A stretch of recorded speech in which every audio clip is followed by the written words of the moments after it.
బన్నీకి ఉన్న కొన్ని కోట్ల మంది ఫాలోవర్స్లో కొన్ని కోట్ల మంది ఫాలోవర్స్ అంటే మళ్ళీ ఇన్స్టాలో ఇంతమందే ఉన్నారు కదా నువ్వు ఎందుకు అంత లెక్క చెప్తున్నావు అనొద్దు మళ్ళీ. అంటే ఇన్స్టాలో ఫాలో అయితేనే ఫాలోవర్ అని కాదు. ఇప్పుడు మొన్న పాట్నాకి అంతమంది వచ్చారు, వాళ్ళందరికీ ఇన్స్టా అకౌంట్లు ఉండాలని కూడా లేదు, ఫాలో అవుతున్నారు కదా ఏదో రూపంలో. సో బన్నీకున్న కొన్ని కోట్ల మంది ఫాలోవర్స్, ఒక ఫాలోవర్ తగ్గితే తగ్గాడు, ఒక ఫాలోవర్ పెరిగితే పెరిగాడు అని మాట్లాడుకోవాలి అంతే.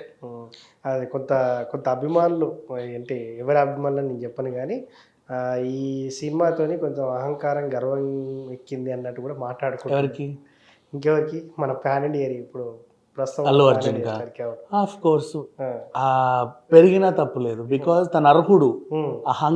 ఒకవేళ అహంకారమే పెరిగిందే అనుకుందాం, ఆ అహంకారానికి కూడా తను అర్హుడు, బికాజ్ తను సాధించాడు కాబట్టి గొప్పగా చెప్పుకుంటాడు, తప్పే ఉంది. Let him. అది అహంకారం అనుకున్నా ఇంకేమనుకున్నా ఎవరిష్టం వాళ్ళది. బట్ అహంకారం